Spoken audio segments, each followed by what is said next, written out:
What's going on, Shady people? ShadyPenguinn here, bringing you a different kind of video. I'm here to introduce you guys to a card game that I was just recently introduced to, Lightseekers. Now, I do have to disclaim, or I want to disclaim, I'm not sure if I have to, but I want to let you guys know that, disclaimer, this is a sponsored video by Lightseekers. However, I'm not going to be pulling punches on what I think about the game. I don't think that's fair to do, and I hope they're okay with that, because here I go. So Lightseekers is a card game. If you guys know anything about my channel, you know that I am obsessed with card games. I really do love them. And I've actually heard of this game for a little while now, but only have I gotten to play it when I was given the opportunity via the sponsorship, and I kind of regret not getting into it sooner.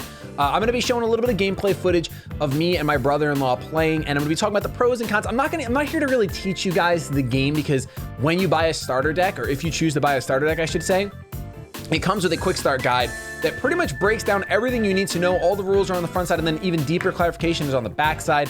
Really useful. But basically, this is a card game that focuses on 6 different elements: Astral, Dread, Mountain, Nature, Storm, and Tech. And they have sub-elements inside of them that kind of act as a resource. You guys will see that I'm gonna throw up a leader on the screen. You essentially have one hero. You're considered your leader. They're hero cards. They kind of take control of the battle. That's your character that you're using.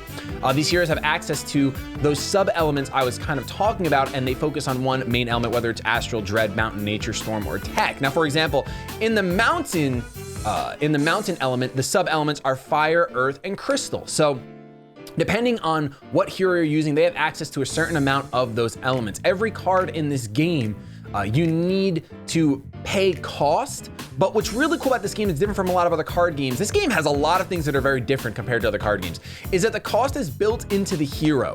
You guys will see 3 element symbols on most heroes, and one of them will be a little bit bigger. That means that you can use those elements. You can use those elements, the other cards in the game, such as buffs or action cards or combo cards, they require those elements, and you need to have access to them via your hero. So it's really cool. The cost system is built into the game.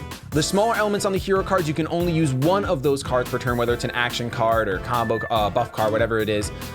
But if it's a bigger one, it means that you have 2 of those available to you. So it's really cool to not have to worry about getting mana locked or anything. You just have to manage your resources, and it's really cool. Like, this game is one of the most intense when it comes to managing resources in a good way. Like, it's super strategic.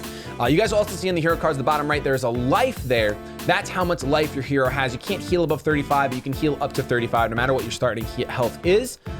And that's my biggest gripe with this game. And it's a lot like other games, a lot of other card games I've played. Sometimes you have to manage your life through an outside resource. Now, this game, it comes with a playmat, and then it has a 0 through 35 across it. However, for me, you guys will see in the video with my brother-in-law, I ended up just pulling up a calculator and using it that way. It's what I've always done with card games. I think it's a lot easier to manage when you're playing a game where you have to actually manage some sort of life. So that's what we ended up doing. That's probably one of my only gripes. As far as gameplay goes, that is my only gripe with the game. The rest of the game is really cool. There's 5 different phases to playing. There's the start phase, where any effects that will happen at the start of a turn, you take care of those. Then you have the buff phase, which is where any buffs that are out on the field, they rotate and then activate accordingly. I'm not gonna go super in depth what that means, but basically buff cards are kind of like static, I don't want to call them field spells, but they're static cards that you play on the board, and they activate during the buff phase, and they can also activate right when you play them, just like a regular card that you play.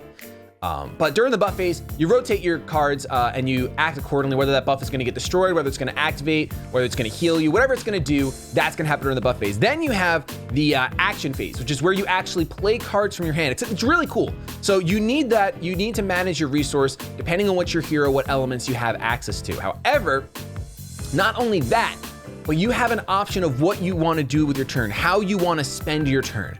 You get basically a choice of doing 3 things, I guess I would say. I would call it 3 things. So you can play a combo card. If you play a combo card, that is gonna end your turn. You're gonna do what it says. In order to play a combo card, you have to shuffle cards of that cost that are on there from your hand into your deck. That's an additional cost, in addition to being the only thing you can do for your turn. But combo cards can be really strong. Like, there are some combo cards that do 12 damage, destroy all buffs, crazy stuff that exists in this game. It's really cool. So that's one action you can take. Another thing you can do is you can choose to play 2 action cards.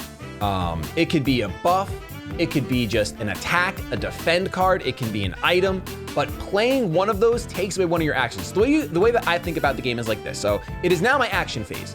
If I play a combo card, I take both my action, my turn is over.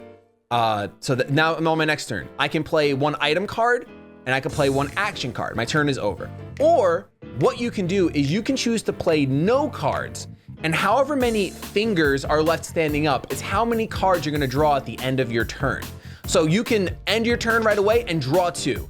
It's really different. You draw at the end of your turn. At first, it took me and my brother a little getting used to, but after, like, with each game we played, the more in love we fell with the game. It's really, really cool. So if I do nothing on my turn, I draw 2 cards. If I play one action card and I end my turn, I get to draw 1 card because there's 1 finger standing up. Kind of the best way I can explain it, the easiest way for sure. And it's really cool because now you have to decide, okay, am I gonna put cards out on the field? Am I gonna try to attack my opponent? Am I gonna heal? Or am I just gonna draw 2 and gain card advantage? Am I gonna draw 1? When is the right time to decide to basically skip my turn and draw 2? When is the right time to play out my hand?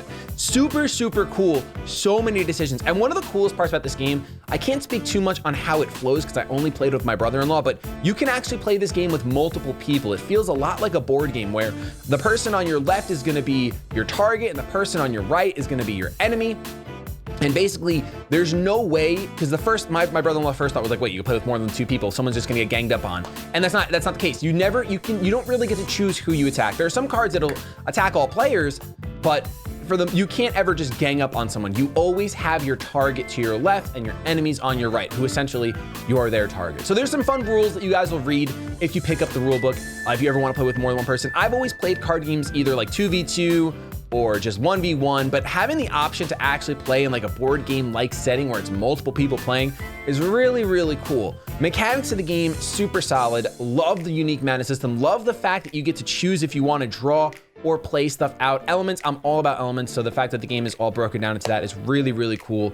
I have to say, if you pick up a starter deck, my brother-in-law crushed me over and over again with the Dread deck that you guys saw some gameplay from. I could not beat the Dread deck. There was nothing I could do with my Astral deck. It was just, could not do it. I got close sometimes. There were some crazy combos I was trying to learn, but I ran out of time and he got me each time. So overall, if you like card games, I highly advise checking out Lightseekers. It's really, really cool, really, really fun. Whether you order on Amazon or go down to your local card shop or see it in a store, pick it up.